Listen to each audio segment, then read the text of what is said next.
Support comes from Mosby Building Arts, with laundry room designs meant to bring calm to everyday routines. More at callmosby.com. This is St. Louis on the Air from St. Louis Public Radio.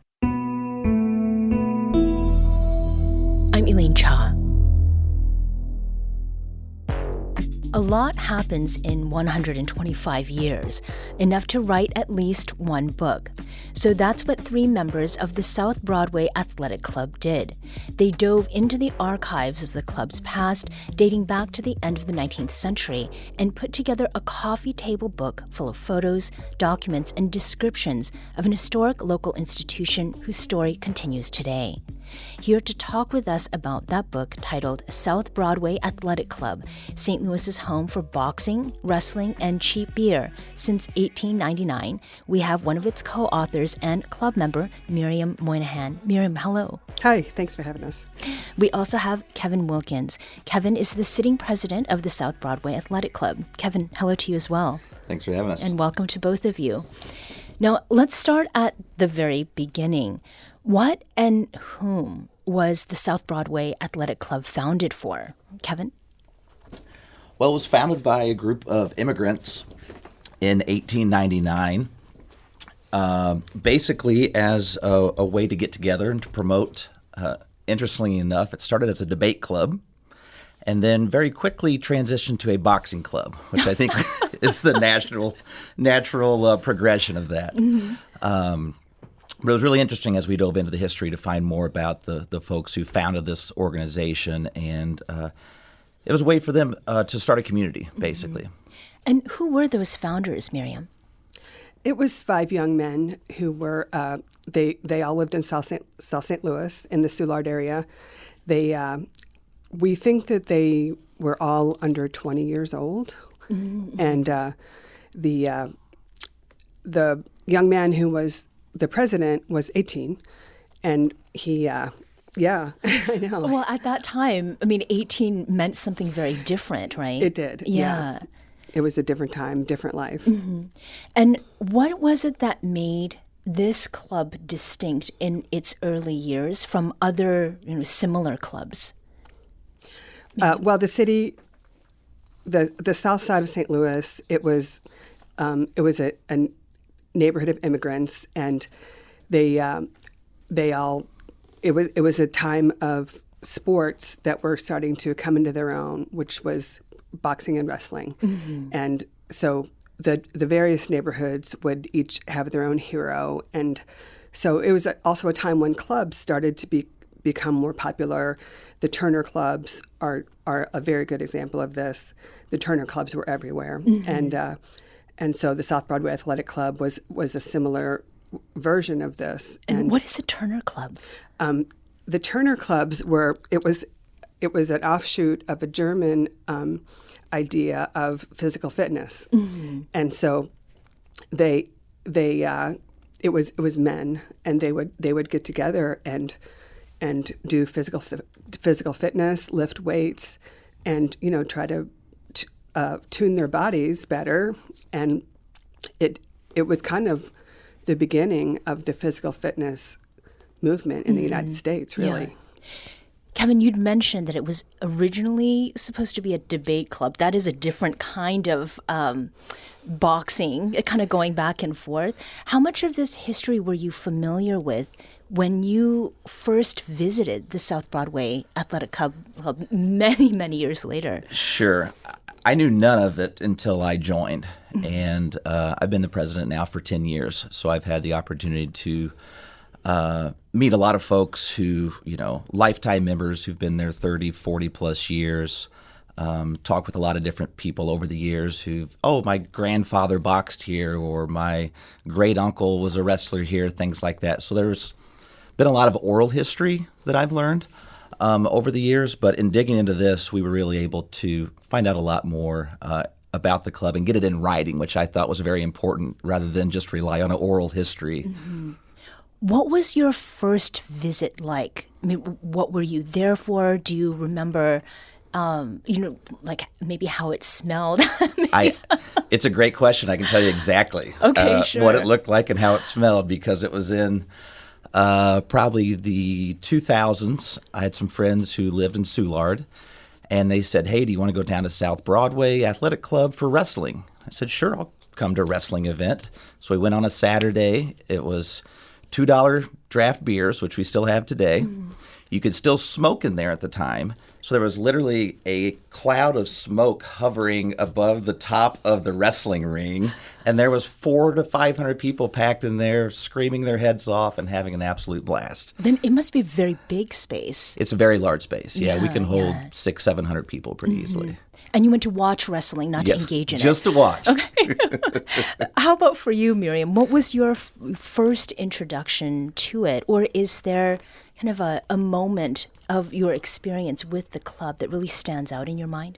My first introduction was about 10 years ago when my brothers moved a long-standing event to the South Broadway Athletic Club. They had been doing the Last Waltz concert the night before Thanksgiving for many years at various clubs around St. Louis, and they needed a new space, and they loved the South Broadway space, and so moved it there, and it turned out to be the best year that they had ever had, and we loved it there, and so we started going to that every year, and just started going to more events there, and so it just became a thing. Mm-hmm. And you visited in 2023, from what I understand? That's when I joined. Oh, when you but joined. I first visited about 10 years ago. Oh, okay. So it took some time. Yes. And there were some interesting developments in the club as you were kind of getting to know it. And I want to make sure that we get to that because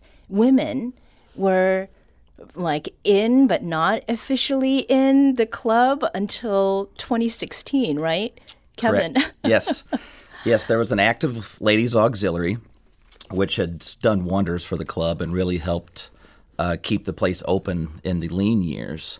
And that was one of the things when I took over as president, and I told some of the older members, if I'm going to be the president of this place, we can't have a separate ladies auxiliary. We all have to be under the one umbrella, and we all have to do this together. And the ladies were all on board. Not initially. They needed some convincing. They needed to know that we weren't just trying to get their bank accounts. I really just wanted everybody to be under the same, organization. And it's, one of those things that had always been done that way, and that's just the way it continued. And I'm glad the ladies agreed to join up with us, and they were pivotal to keeping the place open. We have so many ladies who help run the organization, serve officers, board of directors. But in the lean years, the ladies auxiliary really, really helped save the club. Mm-hmm. I mean, 125 years is a very long time. Miriam, tell us a little bit more about why there was resistance to joining. For myself? No, for the women? For the women, yeah. I think Kevin can speak better to this. And by the bank accounts, he means, you should probably explain that. Oh, sure. Well, the ladies auxiliary technically had their own separate accounts. They ran the kitchen at events. They had their own separate money that they chose to spend how they wanted to. And I think the resistance was a little bit over the years. Certain men that were in charge of the club didn't necessarily probably handle the finances as well as the ladies. The ladies always took care of their finances properly, and the men tended to overspend or be wasteful, and they just wanted to make sure that we were all on the same page going forward. So finally they did come on. Of course, yeah. Yeah. But I was also a very new member when I took over as president, so they hadn't known me for very long yet either. So it was a learning process. Yeah. So joining the club, I mean, there are certain clubs that are very exclusive. There are different requirements to get in. Is everyone welcome at the South Broadway Athletic Club? And what does membership require? Membership requires showing up on the second Friday of the month for the general meeting and filling out a very short application.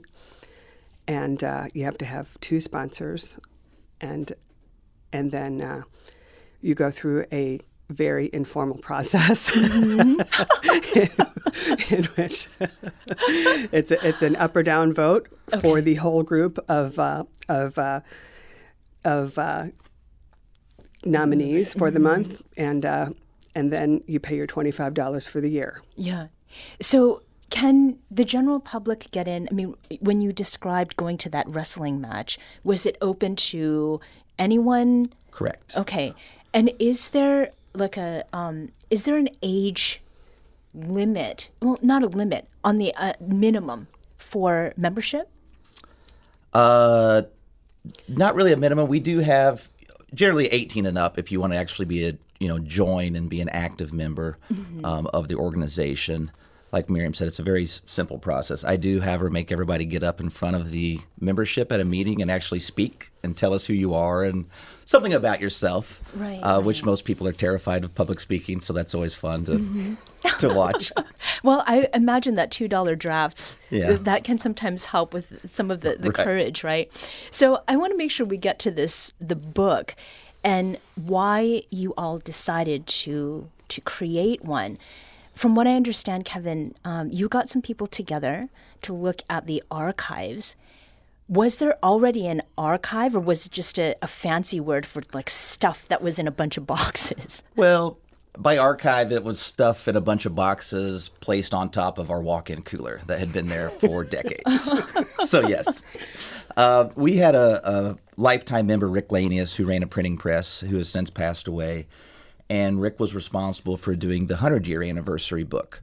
So we had a very small pamphlet, and he still had all the photographs and a lot of things laminated. And so he had done a great job preserving a lot of this history already. And so we wanted to dig a little bit deeper and look outside of the club and see what else we could find, what other stories we could find, about the organization. Mm-hmm. Among the stories that you did find, what was it that guided your decision to include certain things in it, Miriam? It was an incredibly long process that took. I mean, there were 9 members of us in the archive committee, and we met every Monday for a year, and we went through the boxes, decided the pictures that we liked, discovered various stories in the newspaper stories and outside stories. And once we started the process, members and various people from outside started approaching us with stories also. And so we realized that we only had a certain number of pages in the book, and we could have ran twice as many photos probably if we had room. And so we really had to sort of curate and make hard decisions about what to put in the book and what to leave out. Of what is in there, is there a photo or a document, Miriam, that felt like a really cool discovery? Some of the photos that we found at the St. Louis Mercantile Library were exceptional, including the photo on the cover of the book. And then the stories of the 1904 Olympics, we didn't really know about that until some of the members came up and told us about it after we talked about it at one of the general meetings. Mm-hmm.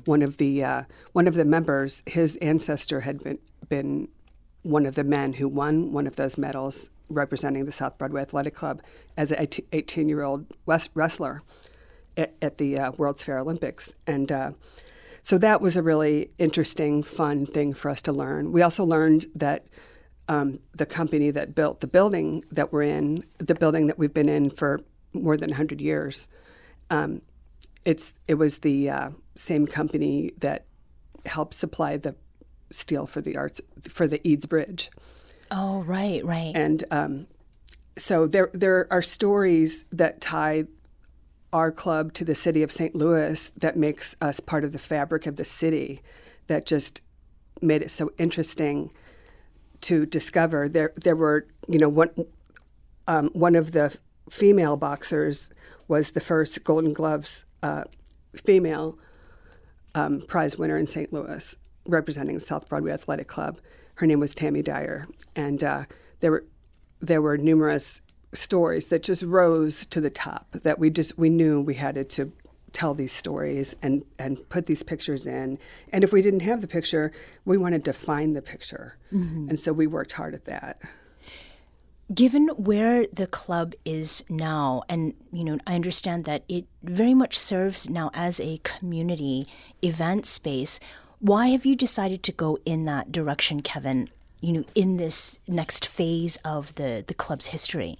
Yeah, I just thought it was very important for us to be more inclusive, just overall, and including with the neighborhood, and be a resource for other neighborhood groups who want to host their meetings there. We have city, safety meetings there, and Soulard Restoration Group has events there. And we just wanted to be a more inclusive space and welcoming to all. And it's, one, it was just the right thing to do, but two, it's also just helped get more people through the doors and open their eyes to, I've driven by this old red brick building 100 times, never knew what was in there. And now, people show up to more events and show up and join. So, a last question here. Spaghetti wrestling, does that still happen? It's been a few years since we've had spaghetti wrestling. That is one thing we've been in the talks of trying to bring back. We actually, Joni, who used to run Joni's Pizza in Soulard, did it as a fundraising event every year. And it was always a week of Mardi Gras event. And so she would help put it on. We would provide the space, some of the wrestlers, but we really need some creative help to bring that back. So if anybody is interested, please reach out to me. Okay. I'd love to bring back spaghetti wrestling. And again, just to clarify, it's not spaghetti that is wrestling. It's wrestlers in spaghetti, right? In a blow-up pool. Kiddie's pool of spaghetti. And then we would also serve a spaghetti dinner at the same time. Oh, my gosh. Yeah. I don't know if Not that the would same be... spaghetti. Thank you for clarifying. Miriam Moynihan is a member of the South Broadway Athletic Club and co-author of the book South Broadway Athletic Club, St. Louis's home for boxing, wrestling, and cheap beer since 1899. And Kevin Wilkins is the sitting president of the South Broadway Athletic Club. Kevin and Miriam, thank you so much for joining us today, and congrats on the book. Thank you so much. Thanks so much for having us.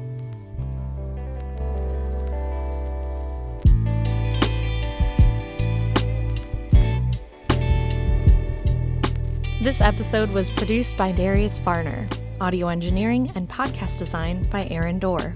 Our executive producer is Alex Hoyer. St. Louis on the Air is a production of St. Louis Public Radio. Understanding starts here. Do you find yourself regularly listening to episodes of St. Louis on the Air? Suggest us to a friend you think might enjoy our conversations. And leave us a review and rating on Apple Podcasts on the App Store. It's the simplest way to help people discover our show. Thanks. St. Louis Public Radio is a member-supported service of the University of Missouri St. Louis.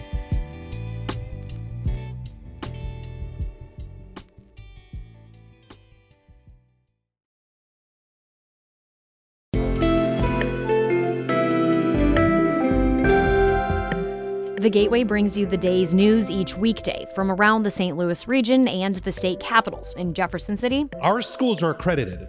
We don't need this bill. And Springfield. How many more years must pass before lawmakers see time is of the essence? I'm Abby Larico. Join me each weekday for The Gateway on the STLPR app or wherever you get podcasts.